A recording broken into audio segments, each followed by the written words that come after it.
Erev Tov. Alors on va faire le shiur Bezrat Hashem. Yafua Shelema, Shana Batsara, mon épouse. Bezrat Hashem. Alors, Parashat Balak. Alors on reste sur ces parachutes qui sont très connues, très prenantes.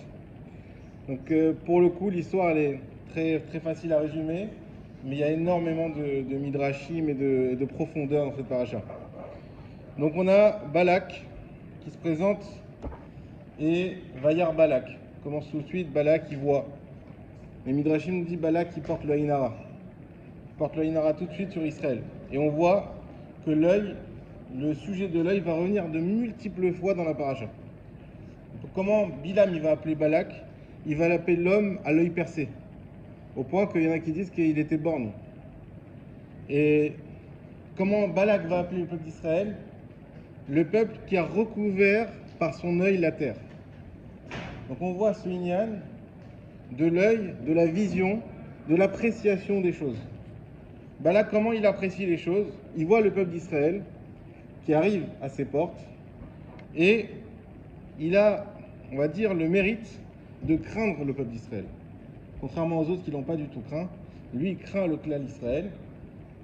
Et pourquoi il le craint?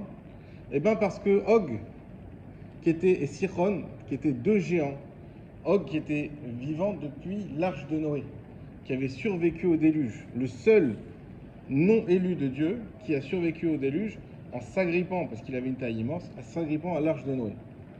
Donc Og c'était un homme très puissant physiquement, très puissant matériellement, c'était un roi que tout le monde craignait, c'était un monsieur âgé, etc., qui avait de la sagesse. Donc ça c'est Og. Et Og il vient de se faire décimé par un peuple de paysans, d'esclaves qui ont passé 40 ans dans le désert, donc affaiblis. Et Og, il s'est fait démettre, lui et son armée. Sichon, idem.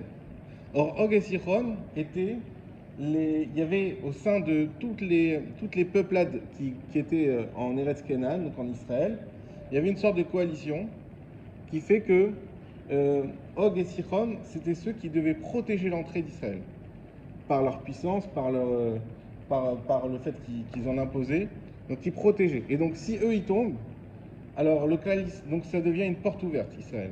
Et c'est pour ça que Balak, d'un coup, il est pris de terreur, ce qui n'était pas le cas avant. Donc Balak, il est pris de terreur. Qu'est-ce qu'il fait? Balak, c'est quelqu'un d'intelligent, de perspicace. Il comprend que combattre contre Israël, ça n'a pas de sens. Il comprend que qui combat pour eux? Dieu. Et donc, qu'est-ce qu'il va chercher à faire, Balak? Il va chercher à maudire le clan d'Israël. Il va passer par des voies spirituelles. Combattre le feu par le feu, on dit. Eh bien, il va combattre le bien, par la spiritualité. Il va combattre un lien que le clan d'Israël avec Hachem directement à la source du bien. C'est-à-dire que lui, ce qu'il va vouloir faire, c'est complètement annihiler le lien qui est entre Hachem et le clan Israël. Comment? Par la malédiction. Et pour ça, il va voir qui? Bilam. Bilam, c'est un sacré personnage également. Bilam, c'est le Moshe Rabbeinu des Goïm. Le Midrash nous dit comme ça, que les Goïm, ils auraient pu, s'ils n'avaient pas eu Bilam, dire « Mais nous, si on avait eu un Moshe Rabbeinu, nous aussi on aurait été un peuple élu. Nous aussi on aurait reçu la Torah. Nous aussi on aurait fait des mitzvot sans problème. Nous aussi on aurait fait des choses incroyables. Mais nous on n'a pas Moshe Rabbeinu. » Il dit « Bien sûr que vous avez Moshe Rabbeinu. Vous avez Bilam. Bilam, il avait une force de compréhension du divin, de proximité avec Hachem, qui était égale à celle de Moshe Rabbeinu. Et comment on le sait? Parce que tous les Nevi'im, comment ils parlent? Il dit Kohamar Hachem. Kohamar Hachem, c'est quand un prophète il parle, il dit ainsi a dit Dieu, et il répète mot pour mot ce qu'il a reçu comme prophétie. Pourquoi? Parce que de peur de mal la retranscrire. Il va être sûr d'émettre exactement ce que Dieu a dit. Alors que comment il dit Moshe Rabbeinu? Moshe Rabbeinu, il nous dit Ze Asher Tziva Hashem. Voici ce qu'Hachem a dit. Et il ne cite pas. Il donne son interprétation de ce que Dieu a dit. Mais Moshe avait une telle proximité de Dieu et une telle connaissance de Dieu que sa compréhension du verbe divin était parfaite. Donc quand Dieu lui parlait, il n'avait pas Hein, d'ailleurs, quand on fait des devoirs, que ce soit des mémoires ou des rédactions, alors des fois, ceux qui préparent, on a bien envie de recopier la source de notre savoir et de le recopier directement pour être sûr de dire ce qu'il faut. Mais si vous faites ça, le prof, il va vous pénaliser, il dira non, c'est du plagiat. Il dit oui, mais moi je voulais retranscrire. Oui, mais c'est quoi ce que tu dois réussir à faire? C'est lire, comprendre et retranscrire avec ta compréhension. Et là, on voit si tu as bien compris ou pas. Et si on voit que tu es hors sujet, ben, on va dire que tu as mal compris. Et ben, Moshe, il avait cette force de recevoir de Dieu, comprendre et retranscrire avec ses mots en étant parfaitement en adéquation avec la pensée divine. Donc c'est un niveau complètement au-dessus des autres prophètes. Et qui va avoir ce niveau-là? Bilam. Bilam, il va avoir ce niveau-là. Et qu'est-ce qu'il va dire Bilam? On va le voir après, mais il va attaquer cette force de Moshe Rabbeinu. Et donc on voit ici que, effectivement, Balak il va voir Bilam, il envoie une délégation et il leur dit, bon, voilà, Bilam, on vient de la part de Balak. D'ailleurs, il va voir les voisins aussi, les Midianites, les Midianim, pardon, et il leur dit, venez, envoyez-vous aussi une délégation avec moi, comme ça on fait quoi devant Bilam. Et les Midianim, ils arrivent devant Bilam. Les Midianim, c'était des sorciers, donc ils comprennent ce langage de surnaturel. Et ils arrivent devant Bilam, ils disent, voilà Bilam, alors on cherche à maudire le peuple juif, t'es chaud ou pas? Mais bien sûr, rémunération, tout ce qu'il faut avec. Alors Bilam, c'est pas la première fois qu'il intervient. Le Midrash nous parle de Bilam déjà à l'époque de l'Égypte. Bilam, il faisait partie des 3 conseillers principaux de Paro. Avec lui, Iov et Yitro. Et un jour, Paro s'est réveillé, a reçu cette prophétie qu'il allait avoir un sauveur au sein du peuple d'Israël. Ça allait être un enfant, mâle, ça allait être un garçon. Il a été voir ses conseillers, il a dit, qu'est-ce qu'on fait? Bilam, il dit, j'ai une idée géniale, on les tue tous. Chaque enfant qui naît, on le tue. Problème réglé. Paro, il a dit, génial cette idée. Yitro, il a été tellement stupéfait par cette... il a rien dit. Non, Iov, il a rien dit. Iov, il a rien dit. Et Yitro, il a préféré partir. Puisque Iov, il a rien dit, bon, l'histoire d'Iov, on en reparlera peut-être à Tisha B'Av, mais Bilam, c'est lui qui était à l'initiative de cette horreur. Donc Bilam, il est foncièrement mauvais. Et il arrive, et malgré tout, on lui a donné ce cadeau d'avoir la compréhension d'Hachem. En passant par des forces du mal, donc j'ai même pas envie de développer ça parce que c'est assez horrible ce qu'on lit sur lui. Et donc Bilam, il arrive, et effectivement, il est sollicité. Donc lui, c'est un boulot super pour lui. Il déteste le peuple juif, il est très heureux de pouvoir l'aider. Mais il va dire une chose simple, il va dire, écoutez, moi, c'est pas moi qui décide, moi je suis qu'un conduit, c'est Dieu qui décide. Donc on voit que quand même, on sent sa connexion avec Hachem. Il dit, laissez-moi passer la nuit, et je vous dirai si c'est bon ou pas. De là, on apprend une chose, c'est que lui, sa spécificité, c'est qu'il avait la connexion avec Hachem que la nuit. La nuit passe, Dieu lui révèle que il dit, tu peux pas maudire ce peuple, c'est un peuple béni. Donc Bilam, il dit, ok, très bien. Il se réveille le matin, il leur dit, désolé, c'est pas possible. Les Midianim, ils se disent, bon, c'est rigolo, en fait, on nous a vendu quelqu'un que celui qui bénissait était béni, celui qui maudissait était maudit. Apparemment, non, il n'est pas capable. Ils sont partis. Quand ils sont revenus, les Moabites chez Balak, Balak a dit, écoute, on va lui envoyer une meilleure délégation. Et il lui envoie des gens plus importants.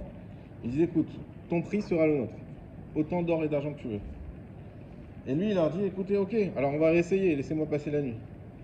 Il passe la nuit, et Dieu dit effectivement, ok, alors si tu veux aller, vas-y, tu vois que tu insistes.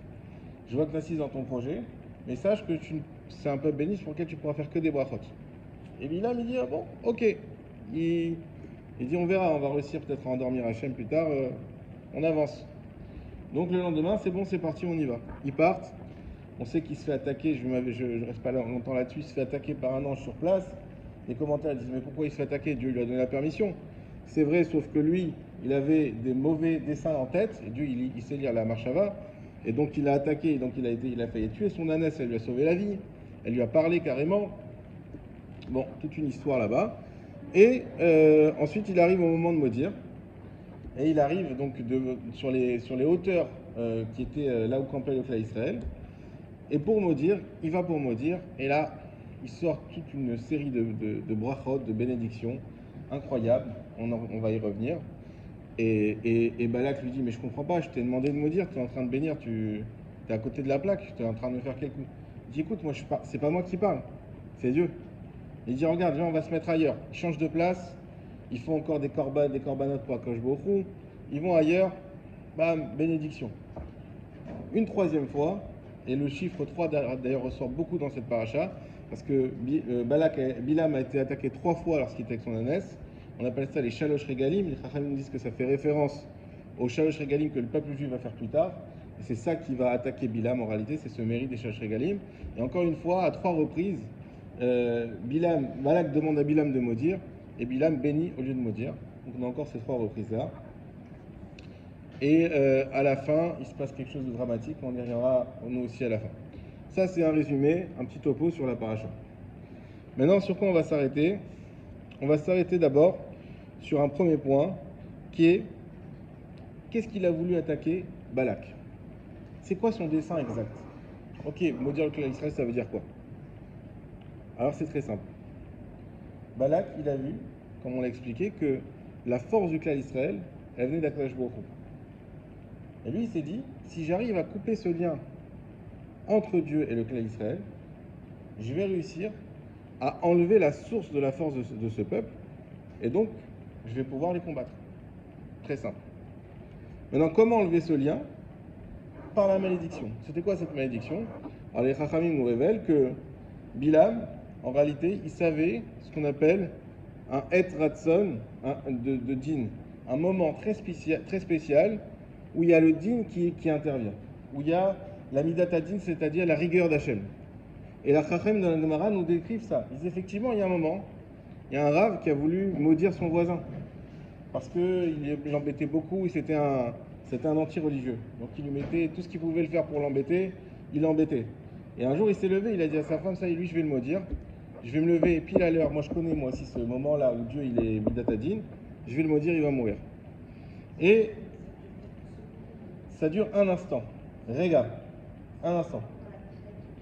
Exactement. Exactement, c'est la couleur de la crête du coq qui change le matin. Et cet instant-là, c'est un instant de midatadine. Pourquoi? Les Chachamim ils expliquent que tous les idolâtres avaient la plupart du temps l'habitude d'idolâtrer le soleil. Et justement, à la première lueur du soleil, il y avait ce moment où tous les idolâtres ils priaient le soleil. Et donc c'était un moment de grande rigueur dans le monde, puisqu'il y avait cette avéra commune qui était faite au même moment. Et à cause de ça, il y avait une rigueur. Et donc effectivement, c'est un moment où il y avait cette crête du coq qui change de couleur, qui devient rayée. Et bon, pour la suite de l'histoire de la Gemara, sa femme lui dit, écoute, au lieu de prier pour qu'il meure, prie pour qu'il fasse les choses. Effectivement, il a écouté sa femme, comme on doit tous le faire, et ça s'est bien passé pour la suite. En tout cas, il y a ce qu'on appelle ce moment, qui est un moment qui est d'un instant. Et Tosfot, il pose la question, il dit, mais si un moment d'un instant, quand on voit tout ce qu'il a déblaté Bilam, il n'aurait pas eu le temps de dire tout ça pendant un instant où il y a la midatadine. Effectivement. Alors Tosfot nous dit qu'il n'avait qu'un mot à dire, c'est Kalem, destruction. Il aurait dit ce mot, à ce moment-là, il n'y a plus de peuple juif. Le peuple juif aurait été complètement annihilé, complètement détruit, par la force de la midatadine. Alors ce qui s'est passé, c'est qu'il y a un miracle dans la représentation même de Dieu. C'est que Dieu, il a annulé cette midatadine à ce moment-là. Ça peut nous paraître simplissime comme chose, mais c'est extrêmement fort comme réaction d'Hachem. Il a complètement changé la nature du monde. Parce que les moments de din de Rachamim, c'est pas rien. Et donc Dieu, il a changé complètement la nature du monde pour faire en sorte qu'il n'y ait pas la possibilité de maudire le clan Israël. Ce qui veut dire qu'effectivement, il y avait cette malédiction qui pesait sur le clan Israël. C'est-à-dire que le clan Israël était vraiment en danger. Il y a eu besoin de cette intervention divine pour pouvoir faire en sorte de sauver le clan Israël. Maintenant, ce qui est assez incroyable, c'est que le clan Israël ne le savait pas. Vous savez, dans les attributs, les 13 attributs de miséricorde qu'on dit tous les matins, qu'il y a des Tachanim, on dit Hachem Hachem, Kel Rachum Vechanoun. C'est quoi Rachum Vechanoun? Rachum, c'est la miséricorde, Chanoun, c'est la miséricorde aussi. Quelle différence entre les deux? Il y a deux types de miséricorde d'Hachem. Il y a la miséricorde qu'on ne voit pas, et il y a celle qu'on voit. Par exemple, des fois, il est possible, que nos fautes se révèlent auprès d'Hachem et réclament justice. Et qu'il y ait des mauvais décrets qui soient décidés par ces événements-là, par cet acheminement-là, et que Hachem fasse jouer la miséricorde pour annuler, ou du moins laisser le temps de faire chouva, et permettre de ne pas avoir ces mauvais décrets qui tombent sur nous. Ça, c'est ce qu'on appelle Rachum. C'est quoi Chanoun? Chanoun, c'est malheureusement quand ces mauvais décrets sont quand même passés, et qu'on demande à Hachem de nous en sortir, et même si des fois on ne le mérite pas, Hachem nous en sort. Et en réalité, on va avoir beaucoup plus de profit dans Rachum, c'est parce qu'on n'a rien subi, que dans Chanoun. Mais quand est-ce qu'on aura plus de reconnaissance? C'est dans Chanoun. Parce que quelqu'un qui est touché par une épreuve et qui en sort de manière incroyable, il sent la main d'Hachem, il a une reconnaissance incroyable. Mais quelqu'un que tout va bien, comme hier et comme demain, quelle reconnaissance il va avoir? Et c'est ça la force qu'il faut avoir. Reconnaître Akadosh Baruch Hu et le remercier sur tout ce qu'il nous fait, même sur des choses qui nous semblent acquises. Et combien c'est important à chaque instant. On disait ce matin une perle, il y a la perle du jour pour ceux qui suivent dans le groupe. Et la perle de ce matin, c'était avant de dire une chose mauvaise, pense à ceux qui ne peuvent pas parler. Ça veut dire que tu as la chance d'avoir cette capacité de pouvoir parler. Et il y a des gens qui ne peuvent pas parler. Donc utilise cette capacité à des bonnes fins. Et tu pourras faire des bonnes choses. Ça c'est ce qu'il a voulu faire Balak. Et Bilam, lui aussi, c'est un personnage qui est très emblématique de ce point de vue-là. Pourquoi? Parce que Bilam, il avait des forces incroyables. Lui, ça devait être le guide des nations. Mais pas un guide mauvais. Ça devait être un guide qui permette aux nations de faire leur rôle dans le monde. Parce que les nations, elles ont un rôle dans ce monde. Un rôle bénéfique. Et sa présence au sein des nations, c'était pas pour dire qu'il fallait qu'il fasse du mal. C'était au contraire, pour que lui aussi puisse guider les nations à faire les 7 mitzvot noachid, à faire à divulguer la justice dans le monde, à donner les bonnes midotes, etc. Et donc Bilam, qu'est-ce qu'il a fait? Il a utilisé ce pouvoir qu'il avait, au contraire, pour l'emmener dans le mal. Il a utilisé son pouvoir pour l'emmener dans le mal. Et ça a complètement transformé sa personnalité. Pourquoi? Le pasuk qui nous dit la chose suivante. Vayomar Bilam el Balak. Bilam il a dit à Balak, Beneli basé Shiva misbechot, ve'achen li basé Shiva parim, ve Shiva elim. Donc lorsqu'ils ont préparé le moment où on devait maudire, donc Bilam il a dit on va pas maudire comme ça, on va préparer quelque chose pour Hachem, on va faire des corbanotes, on va faire des sacrifices. Et c'était quoi les sacrifices? Il a dit prépare-moi, construis-moi 7 autels et emmène-moi 7 bœufs qu'on va sacrifier. Mais il n'a pas dit construis-moi 7 autels. Il dit Beneli, basé, Ve'achenli, basé. Les commentaires, il sert à quoi ce basé? Basé, c'est ce qu'on a dit au début, c'est une attaque aux zé de Moshe Rabbeinu. Qu'est-ce qu'il disait Moshe? Il disait Zé Asher Tiva Hashem. Voici ce que Hashem a déclaré. Et ainsi, il était capable de restituer la parole d'Hachem, mais en passant par ses mots à lui.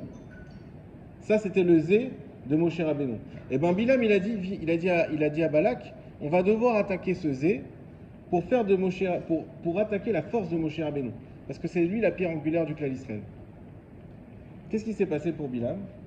Eh bien, depuis ce moment-là, il a voulu attaquer Moshe. Sur lui est tombée cette malédiction, et c'est lui qui a perdu, ce jour-là, le lien avec Hachem. Il n'était plus qu'un conduit, comme les Névim qu'on a parlé, qui disent Kohamar Hachem. Ainsi a dit Dieu, et il cite uniquement. Et c'est pour ça qu'il n'a pu faire que citer uniquement. Et qu'est-ce qu'il a cité? De magnifiques brachot. Et on a des brachot qui sont tellement magnifiques que c'est des brachot qui sont extrêmement connus et qu'on utilise toujours pour bénir Israël.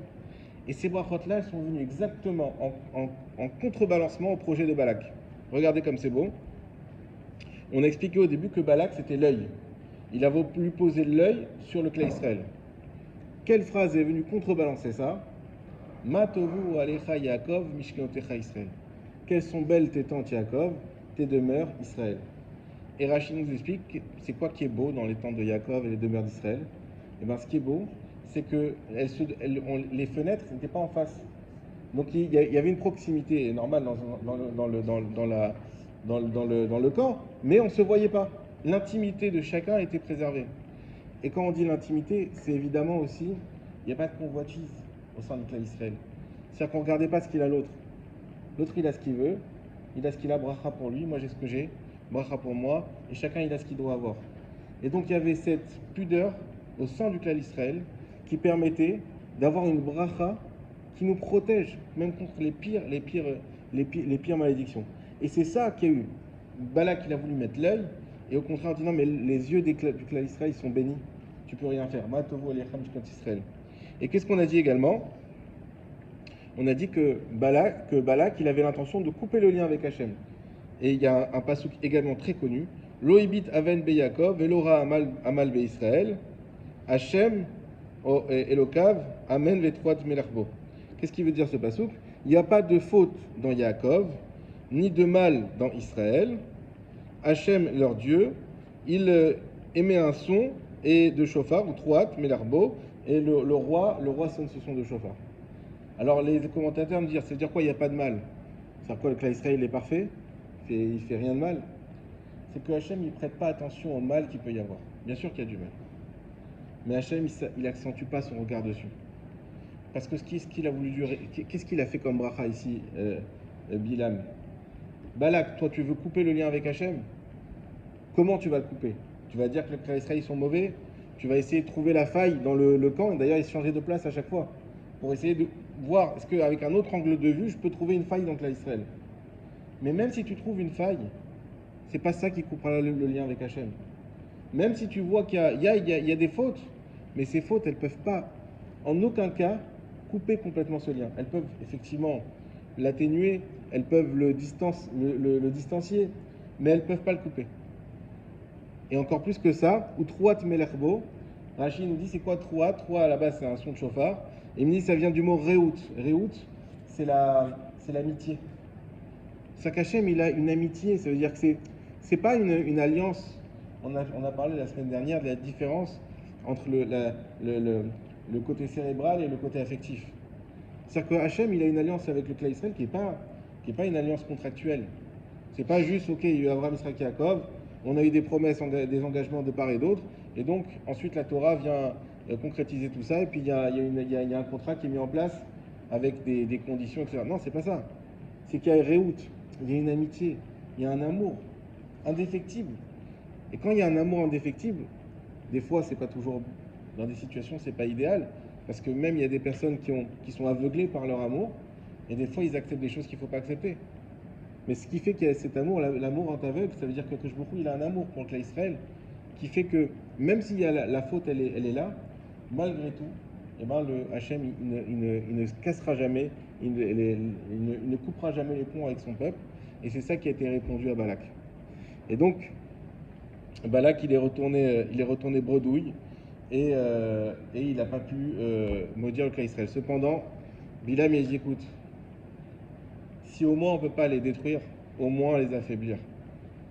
Et Bilam, pour ça, il a été ensuite tué dans la paracha prochaine dans Pinchas. Il dit, écoute, ils ont une faiblesse, et c'est quelque chose qu'Hachem il déteste, c'est la débauche. Et donc, effectivement, on voit qu'à la fin de la paracha, il y a les filles de Midian qui ont été qui ont été tentées, les hommes du clan Israël. Et effectivement, ça s'est très mal passé. Et à ce moment-là, il y a une magéfa qui s'est abattue sur le camp. Il y a une plaie, pas une plaie, une épidémie qui s'est abattue sur le camp. Et encore plus que ça, Moshe, il est intervenu. Il a commencé à prendre les choses en main. Et là, on voit Zimri ben Salou. Zimri ben Salou, c'était le prince de Shimon, qui vient et qui dit à Moshe, en fait, il y avait la princesse de Midian, qui était très très belle, et qui avait pour mission de faire fauter Moshe. Et donc, elle dit, c'est qui Moshe? Et lui, il la voit, il dit, pourquoi tu cherches Moshe? Il dit, parce que je dois faire fauter le roi d'Israël. Il dit, mais Moshe, lui, c'est la tribu de Lévi. Moi, je suis Shimon. Shimon, c'est avant. La princesse qui s'appelait Cosbi Batso. Je cherchais son nom. Shimon, c'est avant, c'est Reuven, Shimon et Lévi. Ah ok, alors très bien, alors tu fais l'affaire. Et donc il va la voir avec Moshe, il dit, dis-moi Moshe, cette Midianite, elle est cachère. T'as bien épousé une Midianite toi aussi. Donc t'as pas de leçon à nous donner. Et ça a complètement, Moshe qui était au début, qui avait réussi et qui était en train d'endiguer la Maguefa, ça a complètement sapé le moral de Moshe. Il ne savait plus quoi dire. Rachid nous dit pourquoi Moshe il n'a pas su quoi dire. Parce qu'il y avait une autre personne qui avait un rôle à jouer. On voit ici quelque chose de magnifique, c'est que personne ne peut prendre la place de l'autre. Même Moshe Rabbeinu ne peut pas prendre la place de quelqu'un d'autre. Il y avait quelqu'un qui avait un rôle à jouer ici, et donc on a retiré les capacités qu'avait Moshe, parce qu'il aurait très bien pu faire ce qu'il fallait. On les a données, et on l'a laissé celui qui avait sa place à prendre ici, la prendre, c'était Pinchas. Pinchas, il dit à Moshe, attends. Il voit Moshe comme ça, et donc il voit que Shimon, c'est ce Cosby Batsour qui va... pas Cosby qui va fauter avec le prince de Shimon, et qui dit, Moshe, on ne peut pas laisser faire ça. Et d'ailleurs, il y a une halakha qu'il faut intervenir. Il tue les deux personnes à la fois, et il met une interruption à la Maguefa. Ce qui est tragique, c'est qu'on voit que le clan Israël, qui était, sans le savoir, protégé par Dieu, par des miracles incroyables, qui a changé la nature du monde, qui a tout mis en place pour pouvoir éviter toute malédiction, et on voit qu'il se laisse tenter même par la Vodazara à ce moment-là, et qu'à cause de ça, il y a eu 24 000 morts. Comme nos maîtres nous disent, ce sont les 24 000 morts qu'on va retrouver à l'époque de Rabbi Akiva. Et il y a aussi un dernier point qu'on relèvera avant la halakha, c'est que des fois, on a des situations comme Bilam, on a des korotes, on a des forces, et la question c'est comment on va les employer. Il faut savoir que notre choix est un choix qui va avoir des conséquences très importantes sur nous. Ce choix-là va nous changer. Quelqu'un qui fait une mitzvah, il change. Et quelqu'un qui fait une avéra, il perd quelque chose. Il perd une partie de lui. Bilam, il avait une force incroyable. En voulant se monter contre Moshe Rabbeinu, le clan Israël, au plus haut point, il a perdu son lien avec Hachem. Il a perdu ce qui faisait de lui qu'il était Bilam. Et donc il faut faire très attention, parce que quand on fait des choix, il y a toujours le Yetzirah qui me dit oui, mais tu pourras faire tes chouvas, ou tu pourras faire mieux la prochaine fois, ou c'est pas grave, qu'est-ce que ça va changer? Alors c'est vrai qu'une fois que c'est fait, bien sûr qu'il ne faut pas tomber dans la détresse et se dire qu'on va faire mieux plus tard. Mais avant que ça soit fait, il ne faut surtout pas penser ça. Parce que ça, c'est une porte ouverte du Yetzirah pour nous diminuer la gravité de ce qu'on doit faire. Il ne faut pas oublier une chose, c'est que ce qu'on va faire, ça va nous changer. Ça va nous changer réellement. Et l'effort pour pouvoir de nouveau arriver là où on était, il va être incommensurable. Quelqu'un qui, Dieu préserve, il passe des fois par des épreuves, et ça le change. C'est plus la même personne. Des fois, quelque chose de beaucoup moins grave, on avait un boulanger, il faisait toujours la tête. Alors, effectivement, il y avait beaucoup de monde dans son magasin, et bien sois content qu'il y ait du monde, t'as la bracha. Sois content, toujours une tête insupportable. Et comme certains le savent ici, moi j'ai des restaurants à Paris, et j'ai eu à passer par ça, et à un moment j'ai compris que quand tu as des gens devant toi qui te mettent la pression, qui te demandent, et que tu as là, et ben quand tu es dans cette situation, à un moment quand j'étais jeune je ne le comprenais pas, maintenant je le comprends. C'est-à-dire que des fois tu passes par des situations, que ce monsieur-là, ça se trouve, c'est un rigolo, c'est un gars qui est de base super de bonne humeur, sauf que son métier il l'a tué. Il a rendu une rama quotidienne. On ne peut pas tout mélanger, mais on peut rien faire aussi, c'est la vie. Quand on passe 8 heures à faire la tête, c'est compliqué d'avoir un sourire ensuite le reste du temps on va se réveiller. Donc on ne sait pas. Il y a des choses qui nous changent. Et quelqu'un, encore une fois, qui passe par la Avera, ça détruit une partie de lui. Ça détruit une partie de son lien avec Hachem. Et donc il faut faire toujours très attention avant de parler, avant même d'agir, avant de faire des choix, qui sont des choix qui peuvent nous sembler pas forcément importants. Et bien ces choix-là, ils vont nous changer. Et c'est à nous de décider s'ils vont nous changer en bien ou en mal. C'est pas simplement une action. C'est nous qui sommes impactés par tout ce qu'on va faire. Et pour conclure, on arrive, vous savez que dimanche c'est jeûne du 17 Tammuz, on arrive dans cette période qu'on appelle Ben Hametzarim, qui est la période entre les malheurs. On va en parler dans la halakha aujourd'hui. On va faire une pause sur Shabbat, on parlera de ça pendant la période. Et qu'est-ce qu'on demande à Hachem? On demande à Hachem de changer les choses. Qu'est-ce qu'on va dire Shabbat? Ce Shabbat, on va lire un texte pour annoncer le jeûne et pour dire que Hachem, il y a une prophétie qui dit que tous ces jeûnes-là vont être complètement changés en jours de joie. Et on demande à Hachem, comme disait Fabrice, on regarde les halachot, mais on se dit peut-être qu'on ne va pas les appliquer ces halachot cette année, parce qu'on espère avoir le Mashiach avant. Et on regarde et on demande à Hachem de changer les choses. Toutes les choses qui sont devant nous, elles peuvent s'améliorer. Il ne faut jamais perdre ça de vue. Et Bezrat Hachem, donc on espère que tout va être changé avant l'arrivée du jeûne, mais au cas où, on va quand même faire les halachot. Et de toute manière, vous savez très bien que étudier la Torah, même sur des choses qui n'ont pas d'application concrète, c'est une étude de Torah qui est tout à fait valable.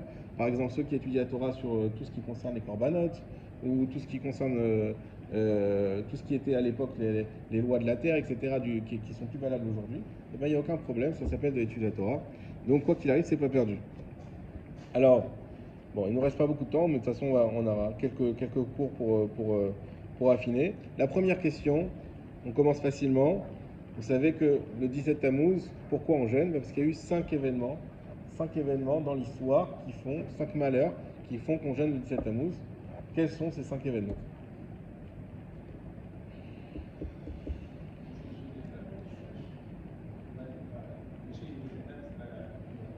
Alors, Razak, les tables de la loi qui ont été détruites, effectivement, pas Moshe, mais effectivement, premièrement, et c'est le premier dans l'histoire, donc c'est bien, c'est les tables de la loi qui ont été détruites. D'ailleurs, je ouvre une petite parenthèse parce que c'est un lien avec notre paracha aussi, c'est que quand Pinchas, il a dit à Moshe, mais Moshe, tu connais la halakha qu'il faut intervenir dans ce cas-là?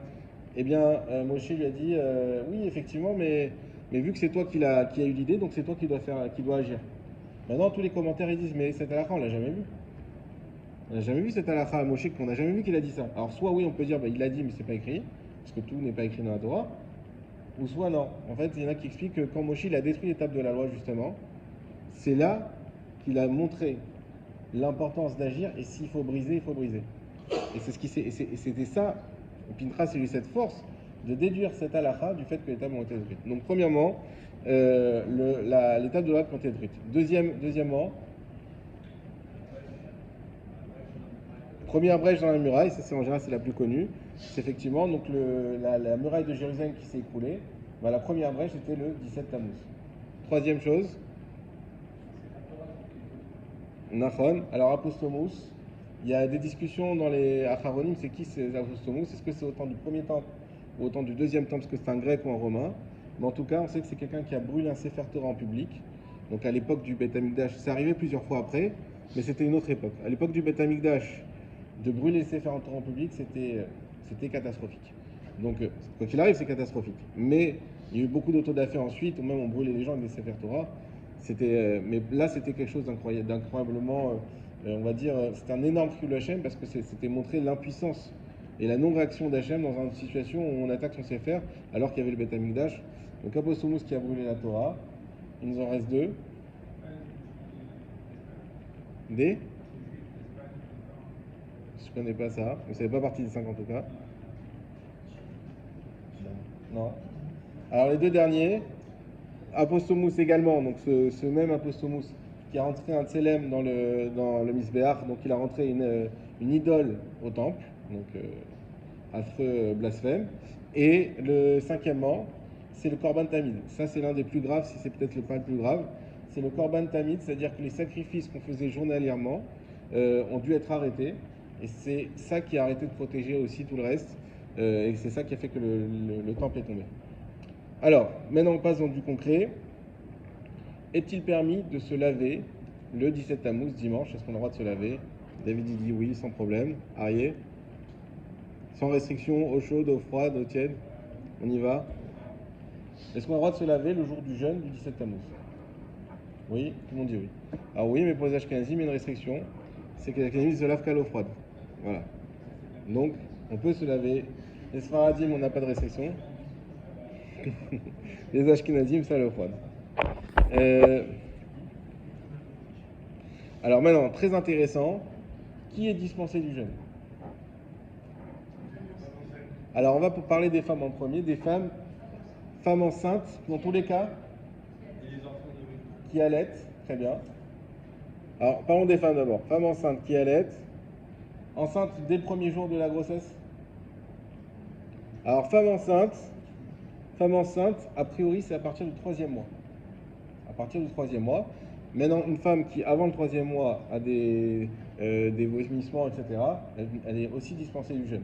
Mais si elle est en bonne santé avant le 3e mois, elle doit jeûner, contrairement à une femme enceinte qui a plus de 3 mois, qui dans tous les cas, même si elles sont très bien, ne doit pas jeûner.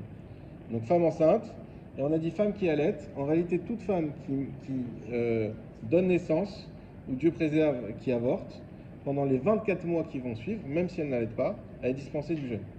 Pendant 2 ans, elle est dispensée du jeûne complètement. Donc ça, c'est pour les femmes.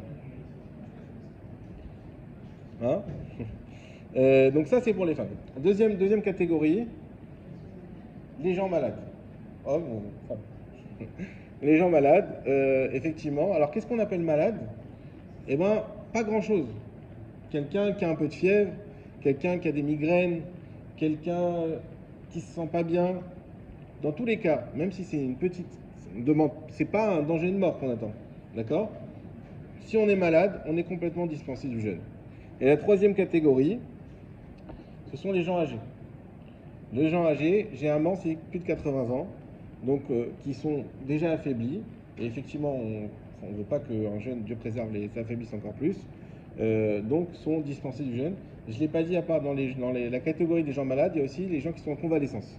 Les personnes qui sont en convalescence et qu'on craint même un petit peu que le jeûne puisse les faire rechuter, alors pareil, ils sont complètement dispensés du jeûne. Voilà. Concernant les enfants, évidemment, ils sont également dispensés du jeûne. Tant qu'ils n'ont pas 12 ans et 13 ans. Enfants en termes de Torah. Très bien. Alors, très sympathique aussi comme question. Je pense que tout le monde se la pose. Est-ce qu'on a le droit de se brosser les dents le 17 Tammuz? Oui, sans restriction. Ah, sous condition. Quelles conditions?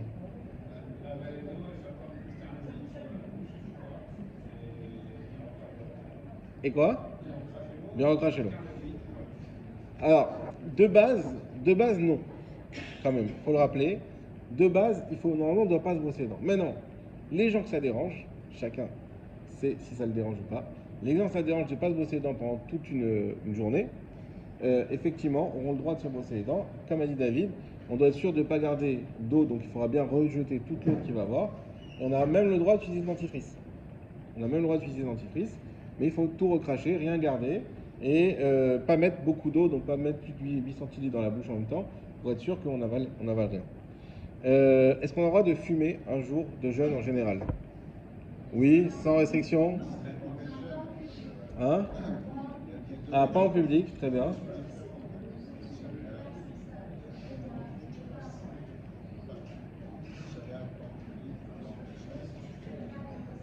Alors, je vous pose une autre question. Pourquoi on ne pourrait pas fumer? Pourquoi, si je pose la question, c'est qu'il y a une question derrière. Hein?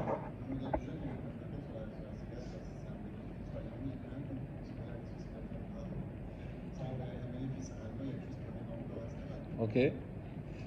Toi, David, tu veux dire quoi?